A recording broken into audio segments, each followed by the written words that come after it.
હાલો વિદ્યાર્થી બહેનો, નમસ્કાર. આજે આપણે તત્વજ્ઞાનની અંદર ચેપ્ટર 1 ની જે ગયા લેક્ચરની અંદર વાત કરી હતી એને ફરી વખત આપણે રિપીટ થોડું કરી અને નવા પોઈન્ટની વાત કરીએ છીએ. ગયા લેક્ચરની અંદર ચેપ્ટર 1 ની અંદર વિધાનના રૂપો અને તેના પ્રકાર એની અંદર આપણે પહેલી વસ્તુ જોઈ હતી સાદું વિધાન કોને કહેવાય. તો સાદા વિધાનની અંદર આપણે વાત કરી હતી કે જે વિધાનની અંદર બીજા કોઈ વિધાનનો સમાવેશ થતો ન હોય તેને કહેવામાં આવે સાદું વિધાન.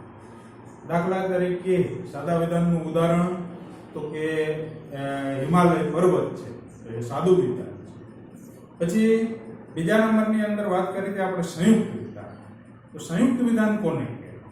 તો કે જે વિધાનની અંદર એક કે તેથી વધુ સાદા વિધાનોનો સમાવેશ થતો હોય તેને આપણે સંયુક્ત વિધાન કહીએ છીએ. એના ઉદાહરણમાં આપણે વાત કરી હતી કે હિમાલય પર્વત છે અને ગંગા નદી છે, તો આ સંયુક્ત વિધાન છે.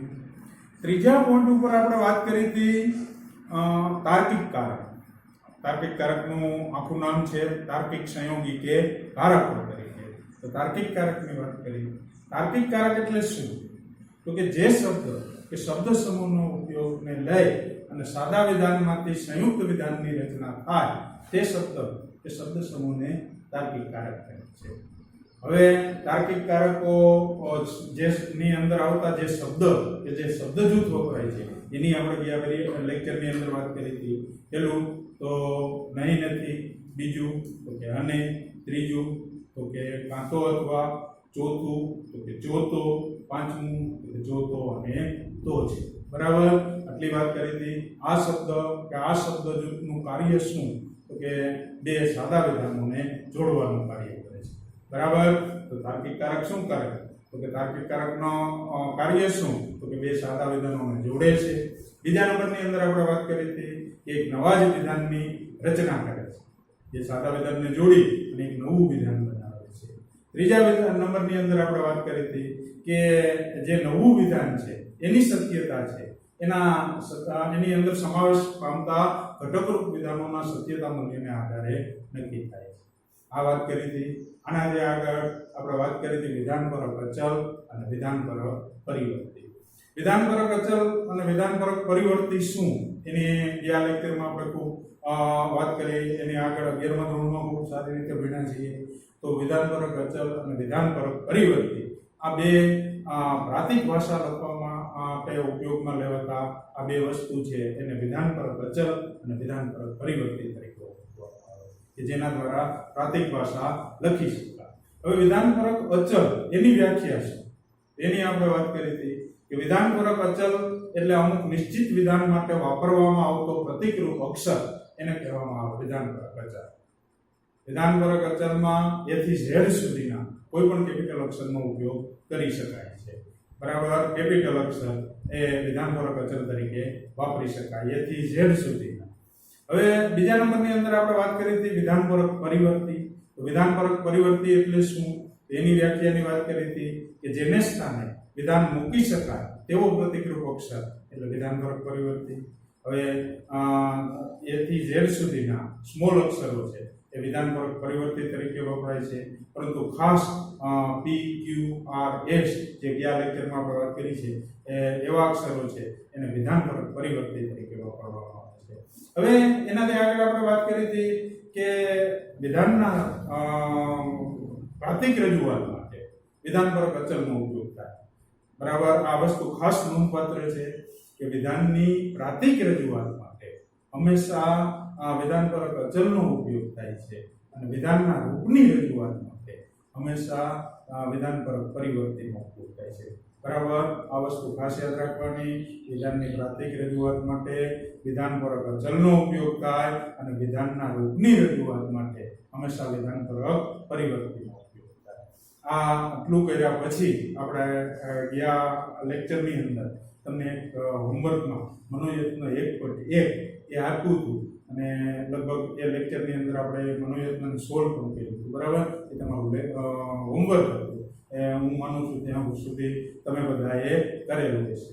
હવે આજે આપણે જે પોઈન્ટ જોવાના છીએ એ પોઈન્ટ છે એ બીજો પોઈન્ટ, અને જે પોઈન્ટ છે એમાંથી હું માનું ત્યાં સુધી બોર્ડની પરીક્ષાની અંદર તમારે એક પ્રશ્ન છે એ આમાંથી વિભાગ ઈ 5 માર્કની અંદર પૂછાય છે.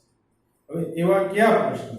તો કે જે દરેક કારક છે આ કારકનું લક્ષણ અને વિશ્લેષણ સત્યતા કોષ્ટકની મદદથી આ દરેક કારક છે એનું આપણે લક્ષણ અને વિશ્લેષણ એના વિશેની વાત કરવાના છીએ.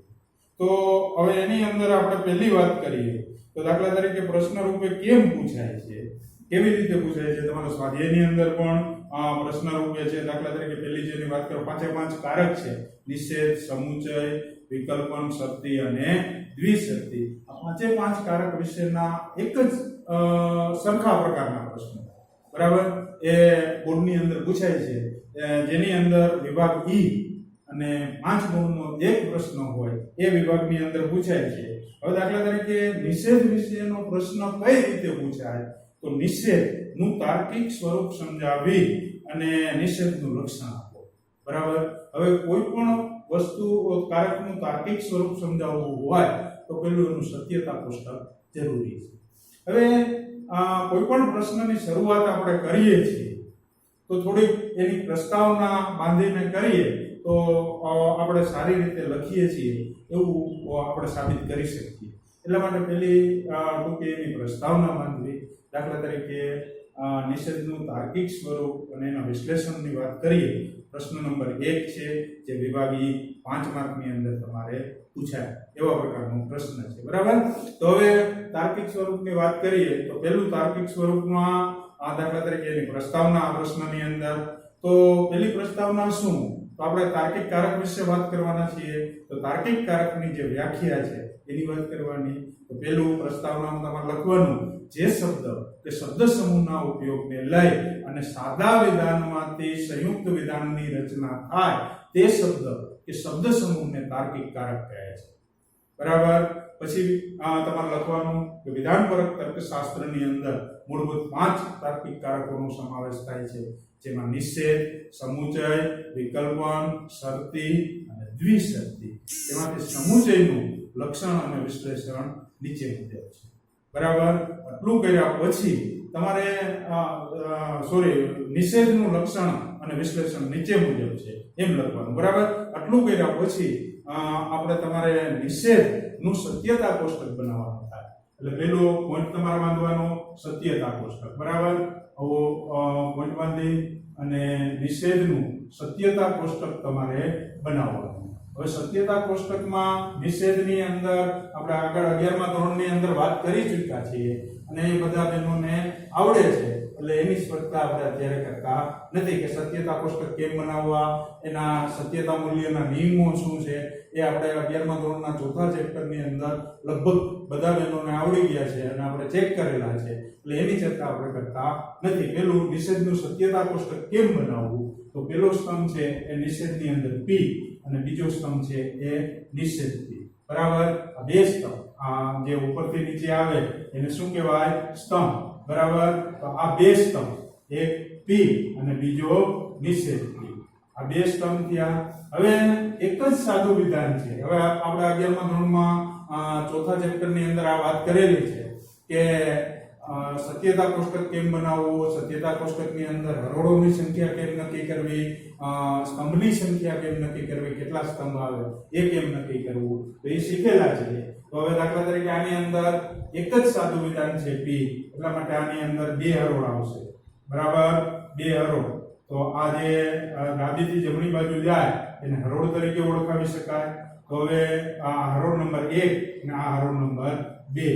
આ ઉપર જે છે ઉપરથી નીચે તરફ આવે એને સ્તંભ તરીકે ઓળખાવી શકાય.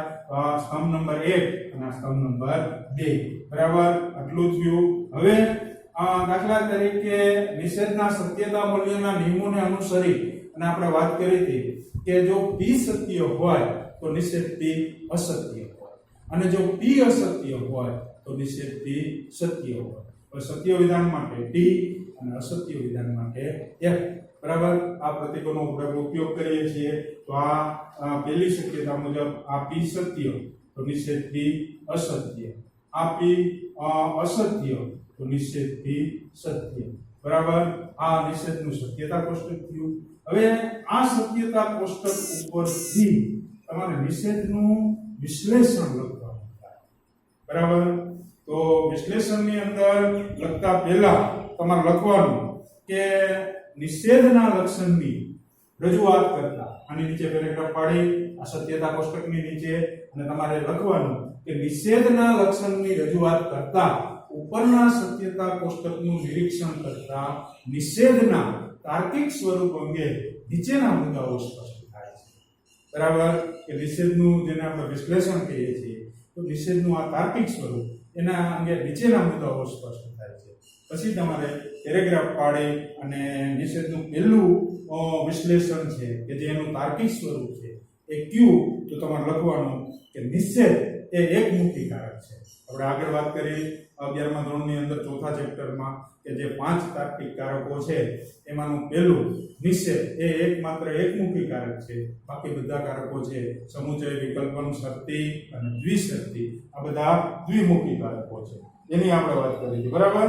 તો હવે પહેલી વાત કરીએ તો નિષેધ, પહેલું વિશ્લેષણની વાત કરીએ તો નિષેધ એ એકમુખી કારક છે, કારણ કે એનું ક્ષેત્ર છે ફક્ત એની એક જ બાજુએ આવેલું હોય. એટલે એક બાજુ એટલે કે નિષેધ છે એ હંમેશા એની જમણી બાજુએ આવેલા, બરાબર, એક સાદા કે એક સંયુક્ત વિધાનને લાગુ પડે છે.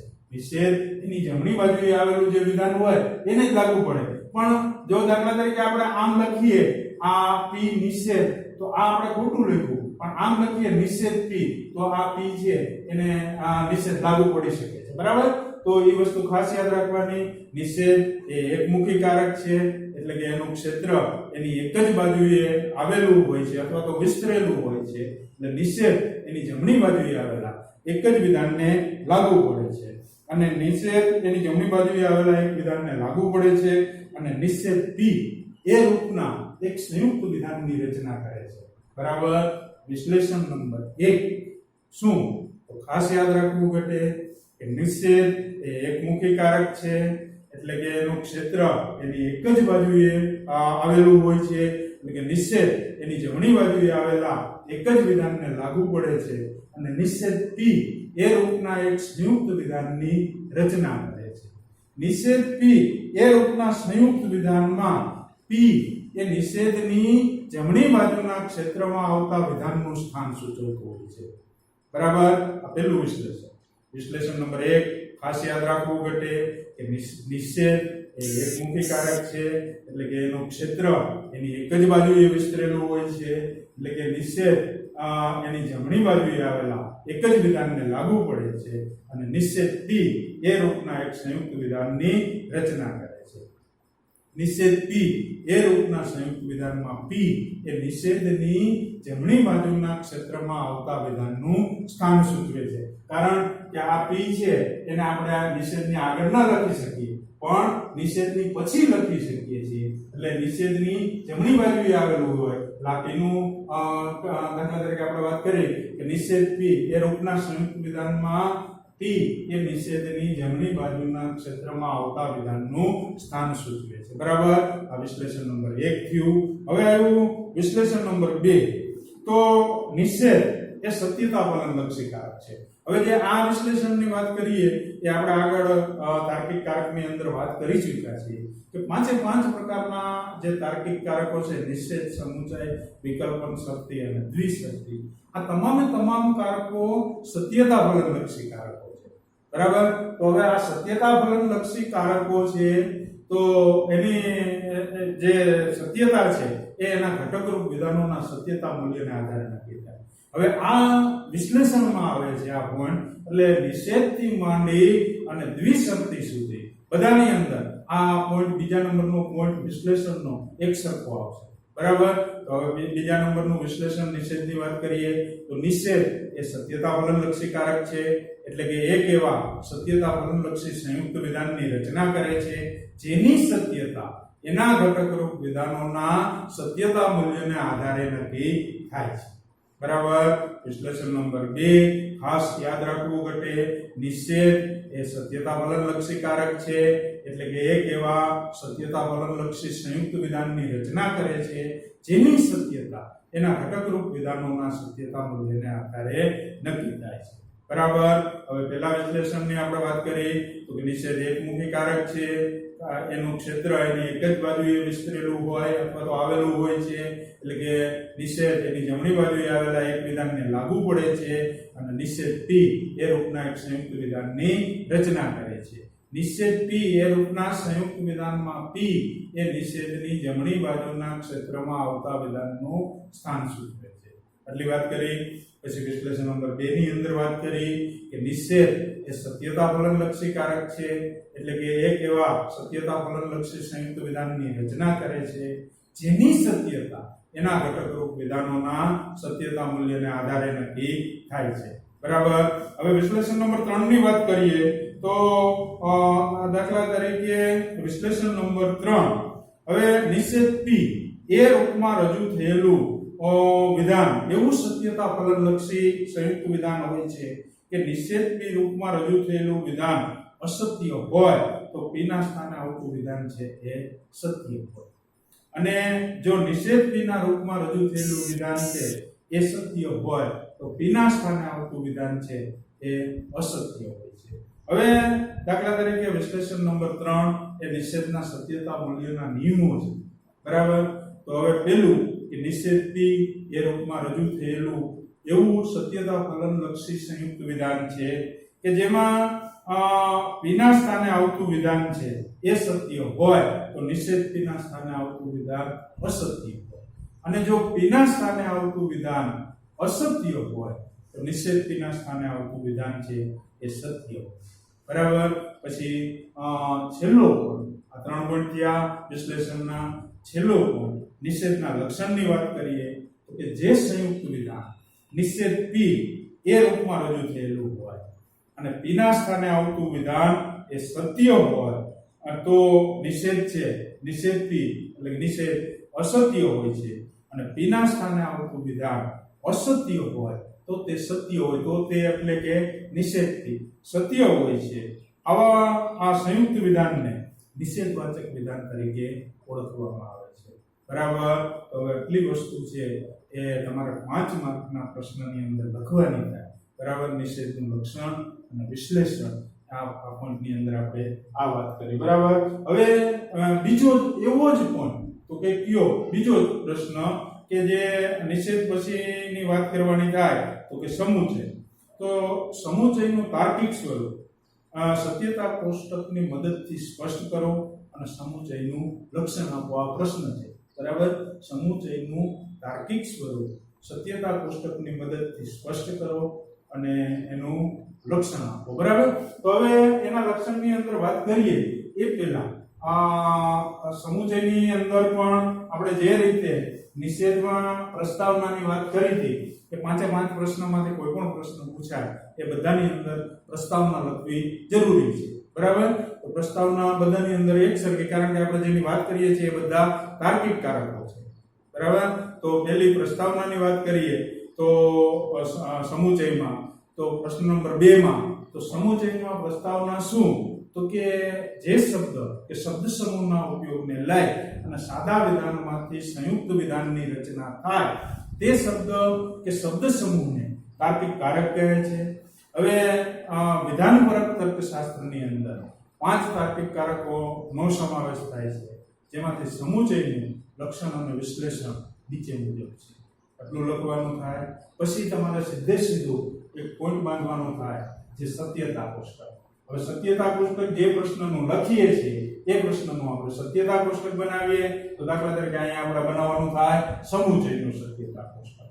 તો સમુચયના સત્યતા કોષ્ટકની અંદર પહેલા નંબરનો સ્તંભ છે P, બીજા નંબરનો સ્તંભ છે એ Q, અને ત્રીજા નંબરનો સ્તંભ છે એ P સમુચય Q. બરાબર. તો આ 3 સ્તંભ થયા. હવે આ સત્યતા કોષ્ટકની અંદર 2 સાદા વિધાનો છે, એટલે કુલ 4 હરોળની રચના કરવામાં આવશે. કેટલી હરોળની રચના, તો કે 4. બરાબર. તો 2 સાદા વિધાનો છે એટલે 4 હરોળની રચના કરવામાં આવશે.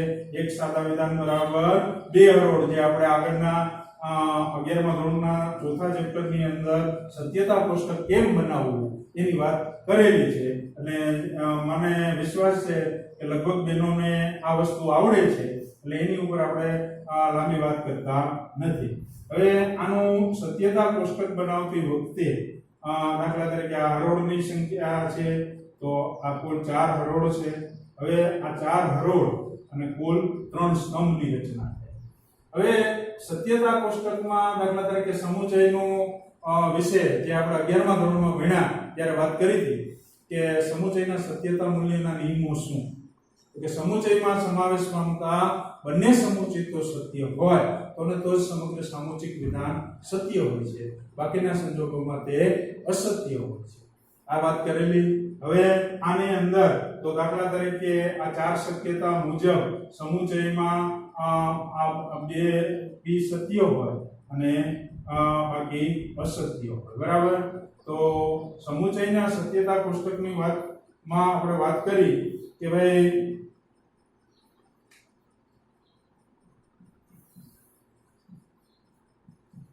આ રીતે. બરાબર.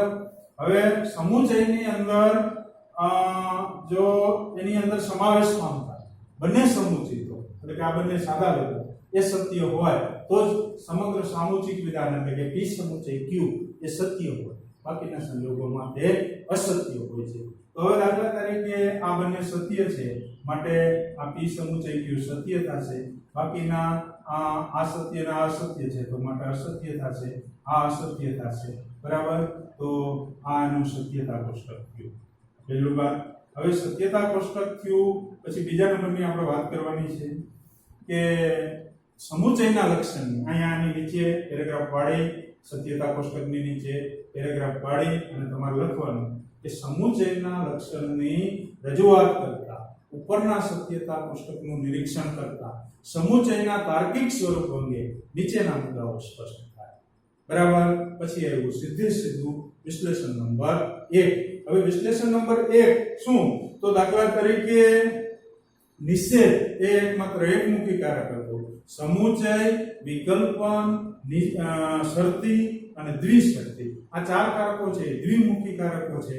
તો આ 4 કારકોનું પહેલું વિશ્લેષણ છે એ લગભગ બધા પ્રશ્નની અંદર સરખું આવશે. બરાબર. આ જ રીતના બધા પ્રશ્ન જોવાના. સમુચયનો જોયો, એના પછી આપણે પાછી વાત કરવાના છે વિકલ્પનનો, અને એના પછી વાત કરવાના શરતીની, અને એના પછી વાત કરવાના દ્વિશરતીની. તો સમુચયની અંદર આ દાખલા તરીકે પહેલી વાત વિશ્લેષણની કરીએ તો વિશ્લેષણ નંબર 1 તો સમુચય એ દ્વિમુખી કારક છે એટલે કે એનું ક્ષેત્ર એની બંને બાજુએ આવેલું હોય.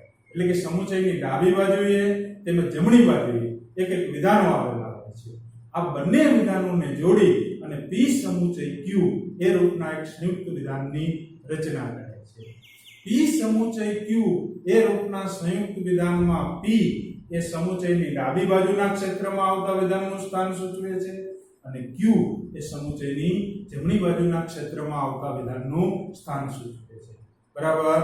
વિશ્લેષણ નંબર 1 ખાસ યાદ રાખવું ઘટે તો કે શું? તો કે આ સમુચય એ દ્વિમુખી કારક છે એટલે કે એનું ક્ષેત્ર એની બંને બાજુએ આવેલું હોય છે. હવે એની ડાબી તેમજ જમણી બંને બાજુએ એક એક વિધાનો આવેલા હોય છે. આ બંને વિધાનોને જોડી અને p સમુચય q એ રૂપના એક સંયુક્ત વિધાનની રચના કરે છે. p સમુચય q એ રૂપના સંયુક્ત વિધાનમાં p એ સમુચયની ડાબી બાજુના ક્ષેત્રમાં આવતા વિધાનનું સ્થાન સૂચવે છે અને q એ સમુચયની જમણી બાજુના ક્ષેત્રમાં આવતા વિધાનનું સ્થાન સૂચવે છે. વિશ્લેષણ નંબર 1 પૂરું થયું. ખાસ યાદ રાખવું ઘટે. વિશ્લેષણ નંબર 2 લગભગ પ્રશ્નોની અંદર સમાન. તો કે શું? તો કે સમુચય એ સત્યતા ફલનલક્ષી કારક છે એટલે કે એક એવા સત્યતા ફલનલક્ષી સંયુક્ત વિધાનની રચના કરે છે જેની સત્યતા એના ઘટકરૂપ વિધાનોના સત્યતા મૂલ્યને આધારે નક્કી થાય છે. બરાબર. વિશ્લેષણ નંબર 2 ખાસ યાદ રાખવાનું કે સમુચય એ સત્યતા ફલનલક્ષી કારક છે એટલે કે એક એવા સત્યતા ફલનલક્ષી સંયુક્ત વિધાનની રચના કરે છે જેની સત્યતા એના ઘટકરૂપ વિધાનોના સત્યતા મૂલ્યને આધારે નક્કી થાય છે.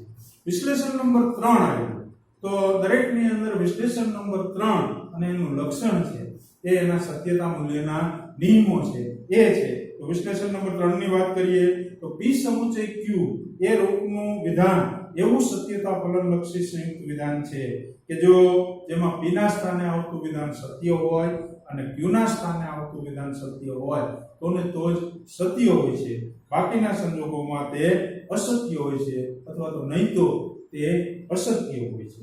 હવે એનાથી આગળ દાખલા તરીકે સમુચય, વિકલ્પ અને શરતી, આની અંદર સમાવેશ પામતા જે સાદા વિધાનો છે એના અલગથી નામ નક્કી કરેલા છે। દાખલા તરીકે સમુચય, એમાં સમાવેશ પામતા બે સાદા વિધાનો છે એને સમુચિતો તરીકે ઓળખવામાં આવે। એક સાદું વિધાન છે તો એને સમુચિત, બે છે તો એને સમુચિતો તરીકે।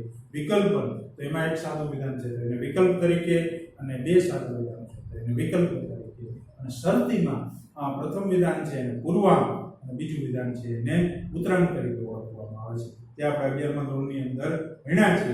તો આની આ વિશ્લેષણની અંદર આ એક પોઈન્ટ તમારે દ્વિમુખી કારકો ખાસ કરી સમુચય, વિકલ્પ અને શરતી આ ત્રણ કારકોની અંદર આ લખવાનું તો કે શું ત્રીજા વિશ્લેષણની દાખલા તરીકે આપણે જે વાત કરી કે P સમુચય Q એ રૂપનું એવું સંયુક્ત વિધાન છે કે જેમાં P ના સ્થાને આવતું વિધાન સત્ય હોય અને Q ના સ્થાને આવતું વિધાન સત્ય હોય તો ને તો જ સત્ય હોય છે, નહીં તો તે અસત્ય હોય છે। બરાબર, આ વાત કરી પછી પેરેગ્રાફ પાડીને તમારે લખવાનું કે P સમુચય Q એ રૂપમાં રજૂ થયેલા વિધાનને સમુચય કહે છે અને સમુચયમાં સમાવેશ પામતું પ્રત્યેક જે વિધાનો છે અથવા તો સમુચયમાં સમાવેશ પામતા જે બે વિધાનો છે એ પ્રત્યેકને સમુચિત તરીકે ઓળખવામાં આવે છે અને બે હોય તો એને સમુચિતો તરીકે ઓળખીએ છીએ।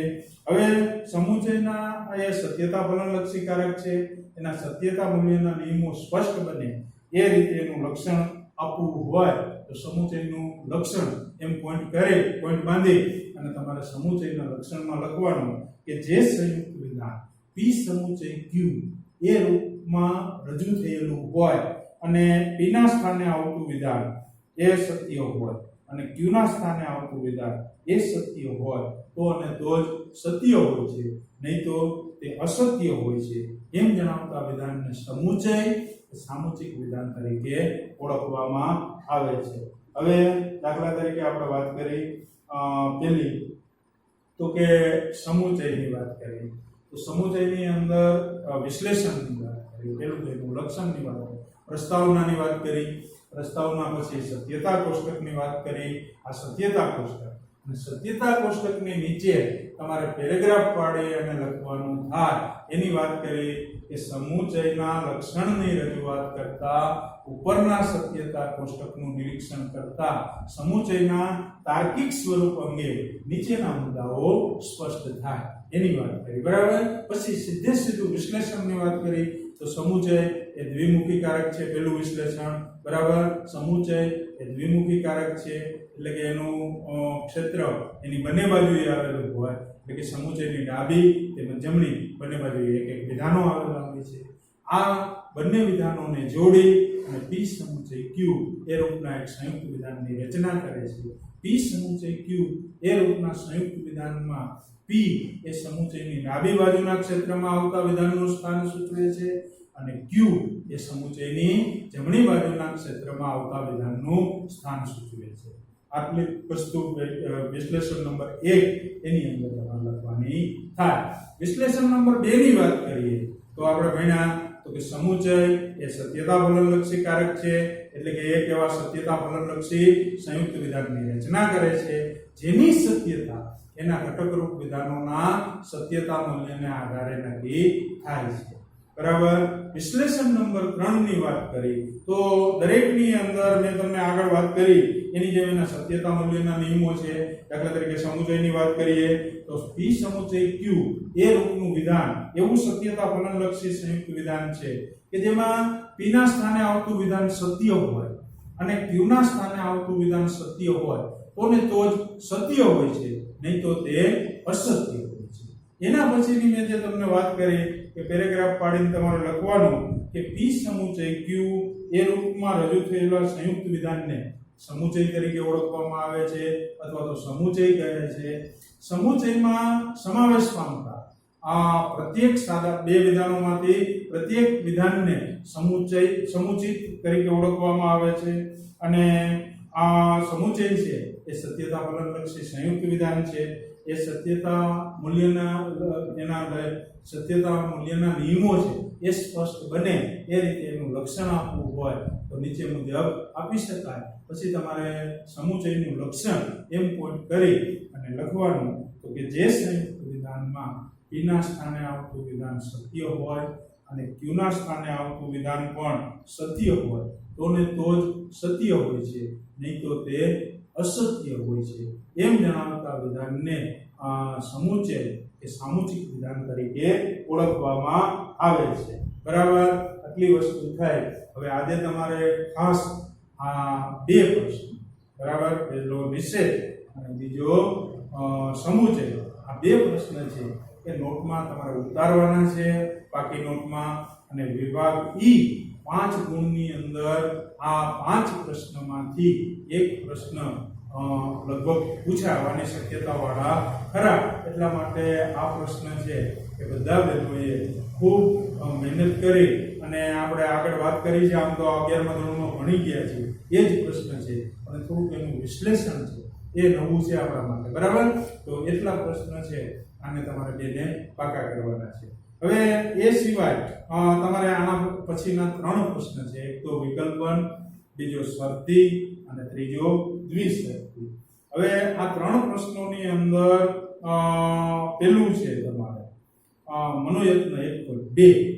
એમાં જે પ્રશ્નો છે એમાંનો પહેલો પ્રશ્ન છે કે નીચેના પ્રશ્નો છે એના 1-2 વાક્યમાં જવાબ આપો. તો એમાં દાખલા તરીકે મનોયત્ન 1.2 છે એ તમારે પહેલો પ્રશ્ન છે એ તમારો હોમવર્ક છે. અને જે પહેલા અને બીજો અને એક પ્રશ્ન વિકલ્પનનો 3 પ્રશ્ન છે એ આજે આપણે ભણવાના છીએ. તો ત્રીજા પ્રશ્નની આપણે હવે વાત કરવાના છીએ. આ 3 પ્રશ્ન છે એ પણ તમારો હોમવર્ક છે અને ખાસ આ 3 પ્રશ્ન છે તમારે પાકા કરવાના થાય છે. હવે પ્રશ્ન નંબર 3 એની વાત કરીએ તો વિકલ્પનનો છે કે સત્યતા કોષ્ટકની મદદથી વિકલ્પન ના તાર્કિક સ્વરૂપ અને એનું લક્ષણ જણાવો. બરાબર છે, તો પહેલી વાત કરીએ તો અહીંયા આનું સત્યતા કોષ્ટક બનાવવાનું થાય કે વિકલ્પન ક્યુનું. હવે વિકલ્પનની અંદર પહેલી આપણે વાત કરીએ વિકલ્પનના પ્રશ્નની તો પહેલી પ્રસ્તાવના બધાની અંદર સમાન. દાખલા તરીકે આપણે પહેલા પ્રશ્નમાં વાત કરી હતી નિષેધમાં, એની એ જ વાત પાછી આપણે સમુચયમાં કરીએ છીએ અને એની એ જ વાત પાછી આપણે વિકલ્પનમાં કરીએ છીએ. હવે આપણે તાર્કિક કારક વિશે ભણીએ છીએ એટલે પહેલી પ્રસ્તાવના જે શબ્દ કે શબ્દ સમૂહના ઉપયોગને લઈ અને સાદા વિધાનમાંથી સંયુક્ત વિધાનની